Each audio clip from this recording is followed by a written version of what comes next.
And I said, you know, I have this idea. I love to do art that pulls people together. So I said, you know, like at the art center when we had, like, if you have a wall here, and a wall here, and a wall here, you know, and if we did that river thing, you know, did the river thing and let people join it, you know, and what I was thinking, even if it's kind of abstracted, you know, and then if there's glass here, you paint right on the windows, join it all together, you know, however you do it, broken up in pieces, kids that don't get along, or seniors with some physical, mental, or emotional difficulties, you let them do it individually. You put it together and they're blown away because they see that they can be a part of the whole, whether they're whole or not. It helps us, it helps you fight, and that's my personal mission. Your personal mission may be to save the animals, to protect our environment, to play the jazz, and to show the music. I had a young man that was completely blind, and he asked me, and sometimes I paint things texturally, like three-dimensionally, you know, on a canvas, so that if the kids can smell the lemon or lime, then I'll put it like with a puffy paint on the canvas. You know, I'll draw it so they can feel all the shapes, and I'll say, come down till you feel the belly button or feel the center. And so when I teach the blind, and this one young man said to me specifically, Miss Nancy, I had drawn out a Santa Claus, and we were going to decorate something for Santa America. We did a show for a nonprofit. If it hits my heart, sometimes I'll just find a way, and I'll immerse my populations, and we'll teach it. So we did Santa America. So young Neil was trying to figure out, you know, he could find the beard because I had curlies in it, so he put white there, and then he did the, you know, but he wanted to know what color background. And I was describing the colors, like, now right now this is red, and that's the sound of a fire engine. That's the sound of, so Jonathan in class that never sits still, that's a red, you know? And then he said, well, what color should my background be? I said, what color music do you listen to? And he said, oh, Miss Nancy, I like jazz music. And I said, oh, well, then you're probably the blues, or you know, I would suggest to him what I think colors would match. I don't ever tell anyone what color they should use, but if they can't see, I tell them what those colors taste like or sound like or feel like, you know, that kind of thing. And when I paint or create, I always use whatever colors I feel like. Today I did at Shepherd's Place, I presented 2 of these faces like this.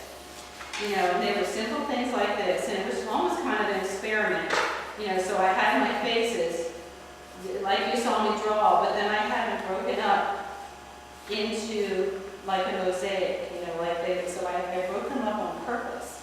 So like I said, I had 2 of them, and one of them kind of looked like a boy, you know, one of them looked like a girl, you know, had longer hair, and I had them on canvas panels, and I laid them down in front of the people.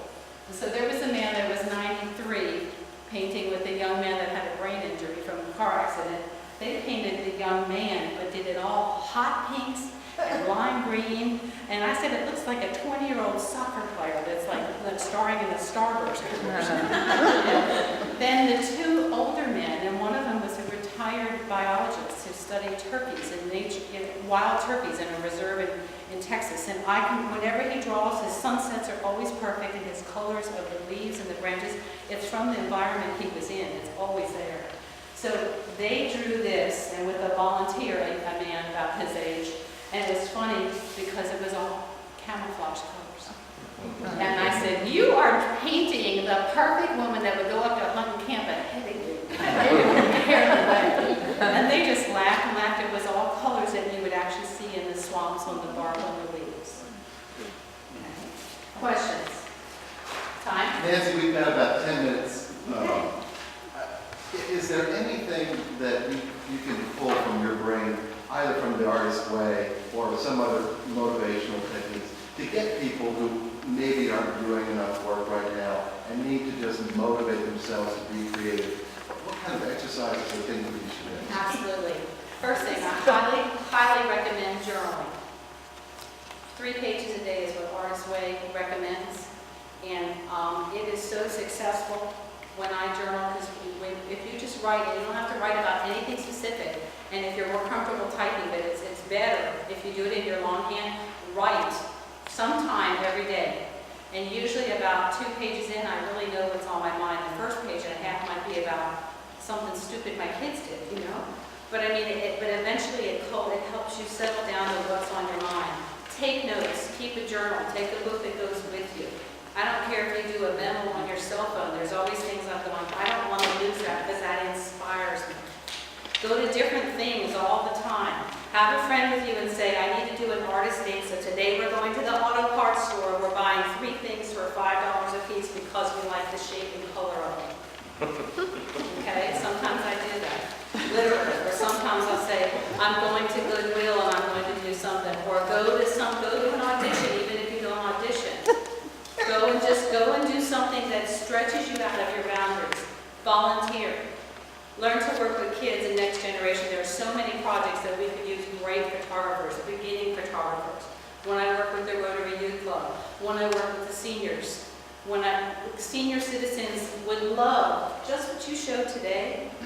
If you went to Catherine Place, Carroll Place, if you went to this place and says, I want to show you my photography, can I bring you a photography show? The recreational directors would love it. Because I took one of my interns, Caitlin, that you met, that spent her spring semester in Italy. I asked her, I saw some of her photography, I said, you need to put that together into a talking, conversation that we could take to assisted living. And then I kept pushing her, and then we're going to paint like Italy, And they loved it. In fact, what was amazing is that the people, I've had people say to me in their 90s, just because I'm 90 and I can't drive, or just because I'm fill in the blank, doesn't mean I ever want to quit learning or being inspired. And they say, thank you so much for bringing this to me. People really appreciate it. It could be a camp, it could be a photography, the club at the schools. If there's opportunities, if you let me know you're interested in volunteering, I'll give you my email, I'll give you my card. I can always, when I take on interns, I'll say, tell me what you're interested in. You want to, like when I took the Rotary Youth Club, I took my own camera, and you know what kind of pictures I took, but I still got the kids to sometimes I just need a lot of pictures taken so that, like I already could see a series we could do on the barns right here. What's interesting is that senior citizens often draw buildings that are cracked and worn and beat up. I think they know, even if they're not saying it, that they're getting a little cracked and their foundation is splitting. I've noticed many times I can look at something and almost guess their age from their subject material. It's just an interesting thing. Anybody else? Yes? I know that you judge some competitions. When you judge a competition, what kind of things speak to you and what do you enjoy? Okay, and that's a great question because I judge all kinds of competitions, and from kids to adults, and I just judged the Olympic competition at the Sports Academy. And so what I'm hearing is the main thing they'll first tell us is listen to what the specs are. Listen to what they're trying to portray. I can't tell you how many times I've gone to a competition and I'll say, let's just turn over these first 50 because they're not even what you asked for. They don't even get considered. Or like with kids, they'll do a cartoon character. We can't put that in another published calendar because it's a cartoon character that somebody else's trademark. With the biologists, if I'm working with nature, they'll tell me this is what we're looking for, something that's unique to weak spade, something that's unique to this environment. Sometimes they love to see something. They're also thinking what would be nice on the cover of their magazine. So I always kind of lean to who asks me to judge, tell me what you're looking for. And there's usually scientists in the room, there's usually a photographer, and there's some silly old me, and I usually go for something that I want to know more about. I want to go, whoa, so to me, a picture that catches me, I can tell kids a great piece of art, it's always something, you caught it right in the middle of something. So sometimes I'll have kids write what happened right before and what happened next. So if you catch a bird in some unusual position, I don't know they can do that. I'll sit there and laugh because you caught it in, I don't always want to see the pretty pictures. I want to see the things that show me your perspective. I want to see, I'm amazed at your patience that you caught something like, what did you do? Hand him that little sprig?